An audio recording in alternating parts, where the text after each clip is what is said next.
Hey everybody, welcome to this free listening practice seminars. I hope you're doing well. So I wanted to do a free seminar for all of you, so you can see how my seminars are and to see if you like them or not. And if you do, maybe you'll consider becoming a listening time member or listening time super member so that you can have access to more of these types of seminars. So it's gonna improve your listening skill in English. Okay, so in case you don't know, I have membership program on Patreon page, patreon.com/listening time. And if you become a member, it's only $2 per month, and you can access to one new listening practice seminar every month, and also an extra episode of the Listening Time podcast. And if you become a super member for $3 per month, you can access for a new listening practice seminar and extra episode of Listening Time podcast, and one other seminars that I've already recorded. I a pronunciation practice seminar, but if you are super member. So I hope you enjoy this seminar, and I hope you consider becoming a member or a super member if you like it, so that you have more of this seminar to practice with.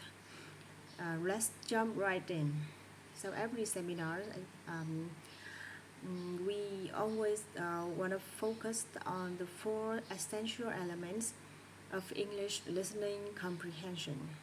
Okay, so if you have trouble understanding people when they're speaking, even though you know the words that they're saying, like you can understand the speech if you see it written down, but you can't understand it if you hear it. This is because you're unable to understand these four elements in their speech. These elements are stressed, reduced speech, linking, and phoneme distinction. So in every seminar, we practice when identifying the different pattern regarding to four elements. For an example, I want to write here a phrase, I can only wonder. I can only wonder. Let's talk about stress. Stress refers to which syllable and which word are said longer and louder when we're talking. When we stress a syllable, this means that we say it longer and we say it louder than other syllable. If a syllable is unstressed, then it's become very short, very quiet, and its pronunciation might change a little bit. So listen to it as I say it. I can only wonder. I can only wonder. Notice that there's a couple stressed words here. I can only wonder. Notice that the words only is stressed and wonder is stressed. I can only wonder. I can only wonder. These are both stressed in the sentence. However, this word can is moved on right here is unstressed. So because it's unstressed, in this case, it becomes reduced speech. So unstressed syllable often become reduced speech. This means that they become so short that their pronunciation actually changes a little bit. So you, as an English learner, might say, I can only wonder. However, native speaker would not say can. We would say can. I can only.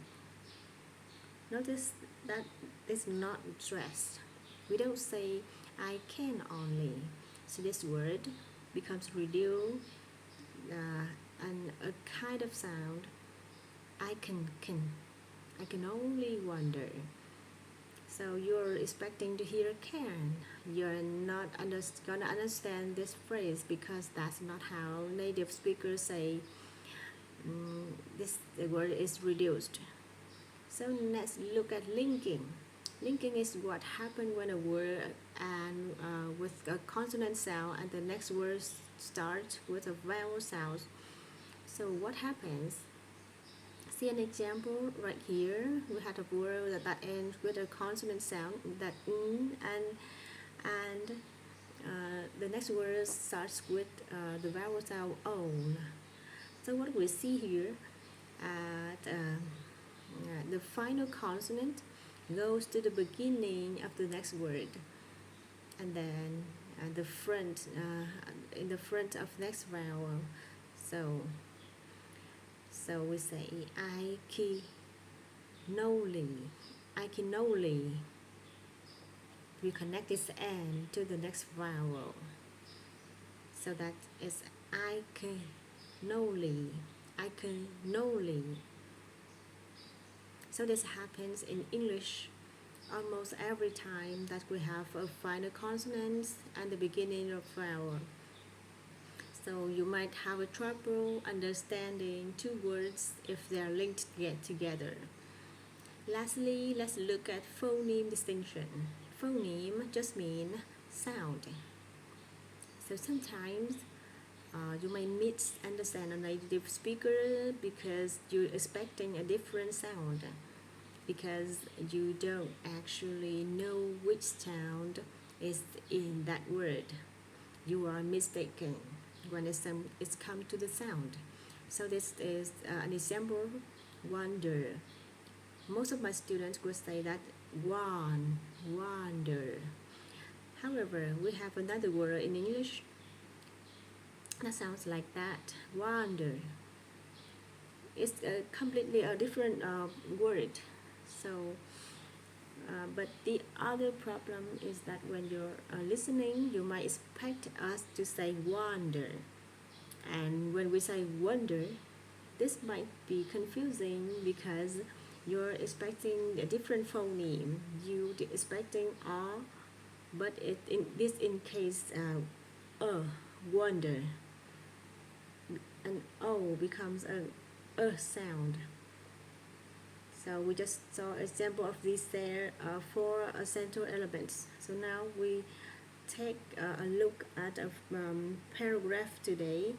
You look at these four elements to see why, and it might be difficult for you to understand the paragraph, and it's actually help you train your so that little by little you can start to improve your listening, because you can notice important more and you can more expect to see this pattern.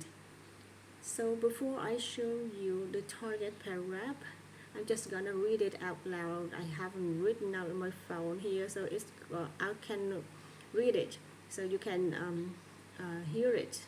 So